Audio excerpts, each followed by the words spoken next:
They said there was no money for me. Then Grandpa asked if I liked the car he gave me last year. They lied for years. Took everything meant for me. On the morning I turned 21, a man I hadn't seen in 5 years rang our doorbell with a wrapped gift and a smile that didn't quite reach his eyes. "Did you enjoy the car I sent last year?" he asked casually, stepping into the living room as though no time had passed. I blinked. "What car?" The silence that followed cut sharper than any accusation.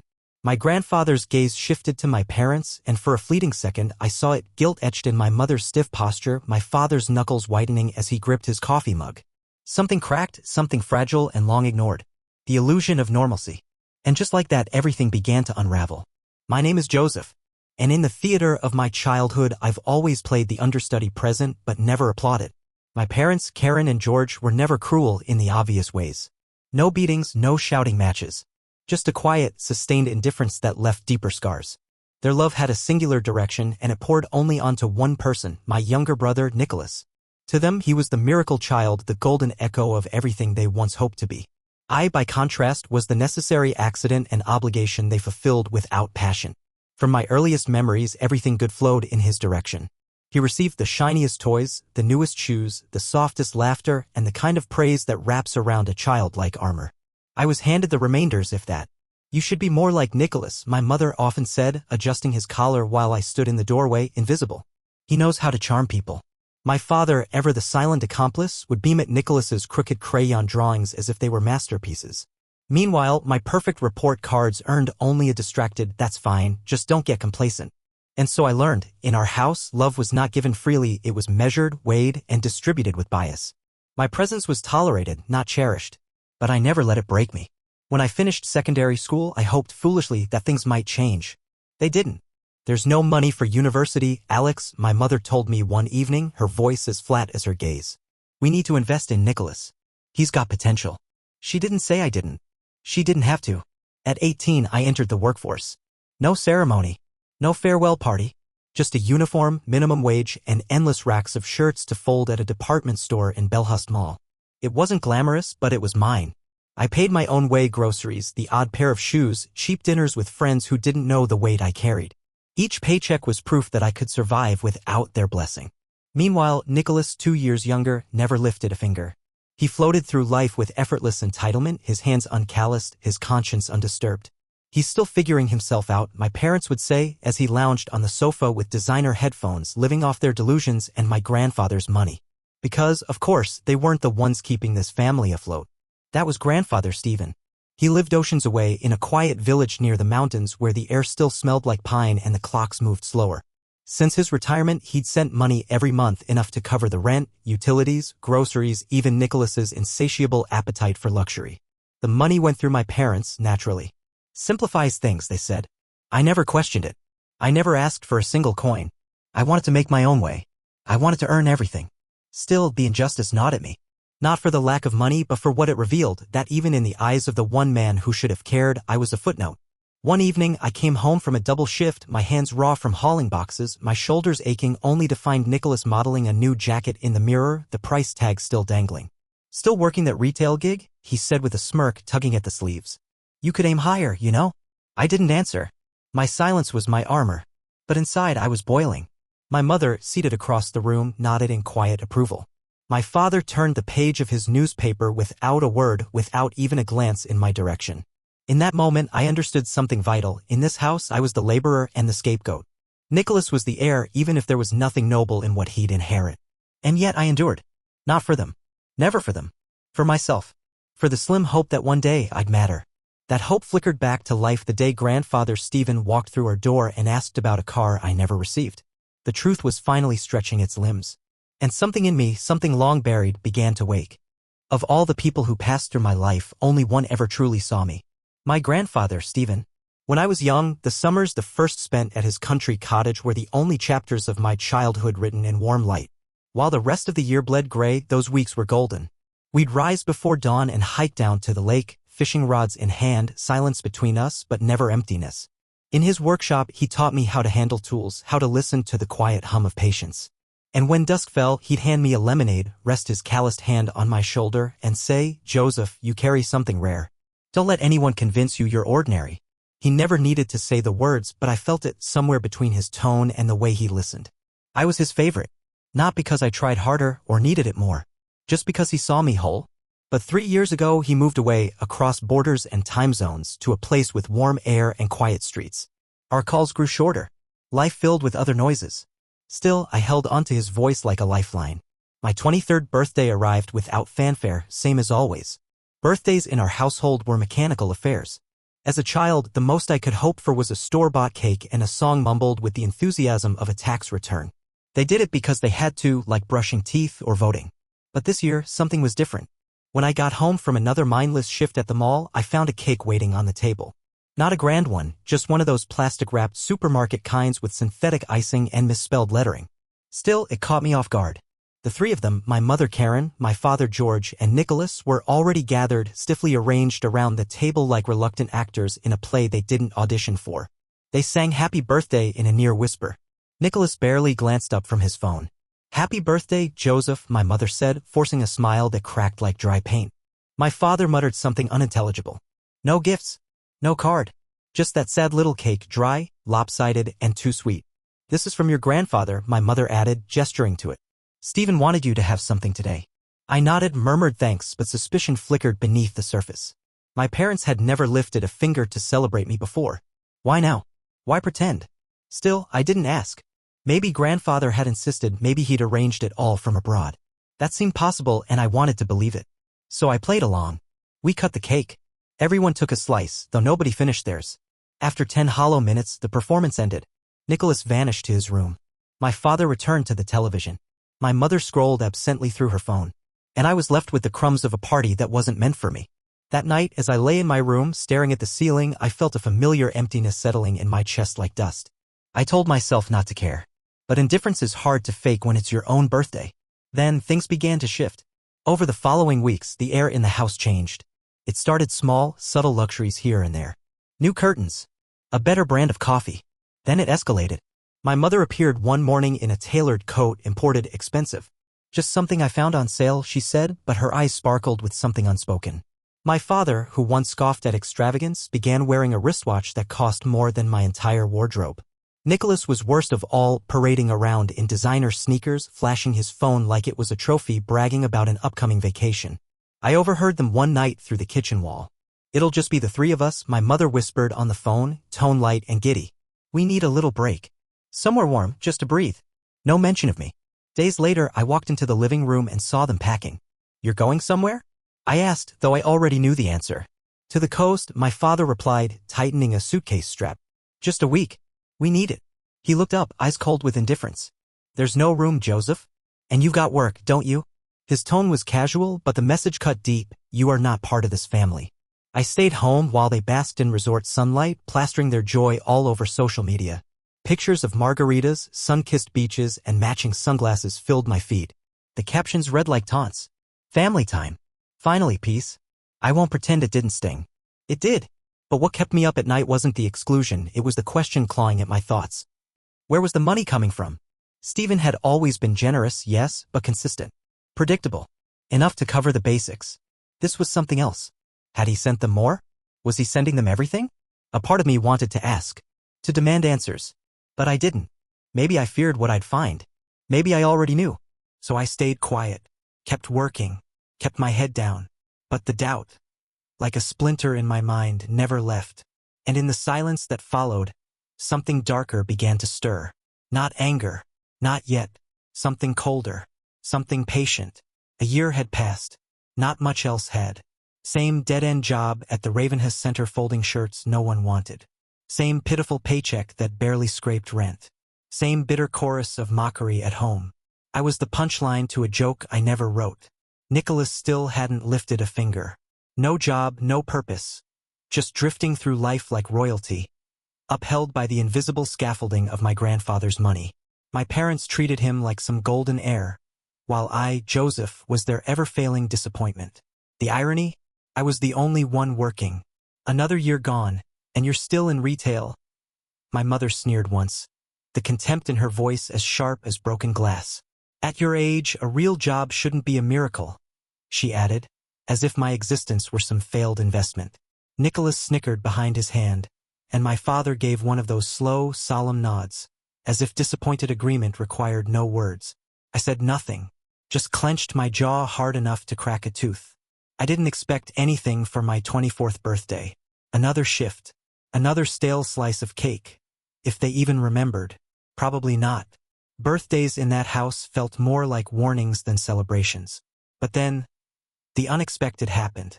My phone rang just as I was putting on my uniform. A name lit up the screen like a spark in dry grass. Grandfather Patrick. Joseph, my boy. How are you? His voice poured warmth through the speaker, alive with that unmistakable vitality only he had. I'm coming to see you today, for your birthday. I've booked the best restaurant in the city. Tell your parents and bring Nicholas too. We'll celebrate together. For a heartbeat, I couldn't speak. I hadn't seen him in 3 years. Not since he moved away from Meredale to some coastal town whose name I never remembered. And now he was coming just for me. I said yes before he could change his mind. He arrived just past 7, stepping through the front door like a gust of fresh air in a house gone stale. His smile hadn't changed, nor had the strong hug that pulled me back to sunlit childhood summers. Fishing rods, peanut brittle, and stories by the fire. He was tall, still powerful despite his age, with white hair combed back and a vitality that made my father look ancient by comparison. My parents greeted him with strained smiles. My mother's chatter was unusually clipped, and my father kept glancing at his phone like it might save him. Nicholas gave a curt nod, then retreated to the far corner of the room, sulking like a child who hadn't gotten his way. We rode in silence to Elon, a restaurant so luxurious the host greeted us by name. The air inside smelled of warm truffle and aged wine. Waiters moved like shadows, and for the first time in what felt like years, I felt noticed. Patrick leaned across the table, genuinely curious. Tell me everything, Joseph. How's work? What are you dreaming of these days? He listened, not just politely but with care. It was so rare being seen like that. My parents and Nicholas, meanwhile, whispered snide remarks between bites. Still folding t-shirts, huh? Nicholas muttered with a smug grin. You haven't changed a bit, my mother added, lifting her glass but not looking at me. Still clinging to mediocrity. I didn't react. Not in front of my grandfather. I stared at my dessert plate and imagined what silence might taste like. Then came the moment everything twisted. Patrick, spooning creme brulee, glanced up at me with a faint smile. By the way, did you like the gift I sent you last year? I blinked. The cake. He froze. His spoon stopped midair. Cake? He echoed, voice suddenly hollow. What cake? You know, the one my parents said you sent for my birthday. I tried to sound grateful. Chocolate with the gold icing? Patrick's brow furrowed. The sparkle in his eyes flickered out like a dying bulb. Joseph, I didn't send a cake. The air grew heavier, pressing down like water. My mother shifted uncomfortably in her seat, dabbing her mouth with her napkin though nothing was there. My father coughed once and glanced at the exit. Nicholas busied himself with his phone, suddenly very invested in whatever he wasn't actually looking at. Patrick's voice dropped, colder now. Margarita, what cake? No one answered. He turned back to me, his gaze piercing. Joseph, didn't you get the car I sent? My breath caught. What car? His face broke into disbelief. The vintage Mazda. Midnight blue. I had it delivered the week of your birthday. I felt the ground tilt beneath me. My ears rang. I never got a car, Grandpa. Just the cake. No one said a word. My mother took a sudden interest in her wine. My father's fingers twitched on the table. Nicholas's jaw clenched tight enough to crack. Patrick leaned back in his chair, staring not at me, but through me. Through the lies that had built a house, a family, a future that never belonged to me. And in that moment, something broke. Not loud, not dramatic. Just the quiet snap of a thread pulled too tight for too long. The moment those words left Patrick's lips, time fractured. My mother's complexion turned the color of candle wax. My father's fork slipped from his hand and clattered onto his plate. Nicholas, always smug, always ready with some poisoned quip, was silent, his eyes fixed on the floor as if the tiles could save him. Patrick turned his head toward my parents, slowly, like a storm gathering force. Confusion warred with rage across his face, and when he spoke, his voice was a cold blade drawn from velvet. What is going on here? He said, his tone quiet but sharp enough to cut air. I sent you a sports car. A gift for Joseph. Where is that car? My mother floundered. Her mouth opened but no sound came. My father fumbled for a lifeline. There must have been a mix-up, he offered. A delivery issue, maybe it never. Stop. Patrick's voice dropped an octave. Then he slammed his hand on the table. Silverware jumped. Crystal glasses trembled. The entire restaurant fell into stunned silence. I want the truth, he roared. Right now, or so help me, there will be consequences. People stared. Waiters froze mid-step. But all I could feel was the pounding in my ears, louder than anything else. A car. He had sent me a sports car and I never saw it. I stared at my parents, praying for some explanation that would make sense, something, anything besides what I already feared. But then, my mother folded like paper. We sold it, she whispered, eyes wet, voice brittle. We needed the money, Patrick. Things were hard. Hard. The word hung there like a lie wearing perfume. My father jumped in like damage control could still work. It wasn't personal. We thought it was best. That kind of car, too expensive to maintain. Besides, Nicholas needed things? My voice cracked out like a whip, sharper than I'd ever dared speak in that house. And what about me? Did it ever occur to you that I might need something? That I might deserve something? My fists clenched beneath the table. I could feel the anger in my jaw, in my chest, my throat, like fire trying to claw its way out. For years I had been invisible, eclipsed by Nicholas's needs, Nicholas's desires. And now I knew just how deep the betrayal ran. Patrick didn't raise his voice again. He didn't have to. He turned to them, slowly, deliberately, his words slow and surgical. You betrayed me. You lied. That car was for Joseph, my grandson. The one who's worked every day of his life without complaint. The one you've ridiculed. Ignored. Dismissed. And what did you do? You sold his future for what? Vacations? Sneakers? Tuition for a boy who's never held a job in his life. My mother tried to protest, something about how they wouldn't do it again. My father nodded furiously, words tumbling out in apologies and promises. Nicholas, for once, looked genuinely rattled. He shifted in his seat, chewing his lip like a child caught red-handed. But Patrick had already decided. Not another cent, he said, standing up. His voice was quiet again, but final. It ends here. You can pay for this meal yourselves. Then he turned to me. Joseph. Let's go. I didn't hesitate. We walked out, leaving them frozen in their chairs, a tableau of guilt and shame in the candlelight. I followed Patrick to his car, still too stunned to speak. It wasn't until we were on the road, the streetlights flickering past like ghosts, that he spoke again. I've been sending money for years, he said, hands steady on the wheel. For you, Joseph? Not for the house. Not for them. For your future. I turned to look at him, stunned. You, what? I trusted them, he said, his voice rougher now. I sent money for your studies, for a down payment on a home. That car? That was just the latest. But they used it all for themselves. And for Nicholas. I sat in silence, the truth crashing over me in cold waves. So many mischances. So many years spent thinking I wasn't good enough while they siphoned away the support meant for me. I saw how they treated you, Patrick said softly. Always have. The way they belittled you as if your work, your effort wasn't real. But this, his hands tightened on the steering wheel. This is the final betrayal. Something broke inside me. Not loudly. Not dramatically. But it broke all the same. And then he said the words that changed everything. You're not staying with them. Come with me. I live in a place where people are given chances, real ones. Come. Start over. There was no hesitation.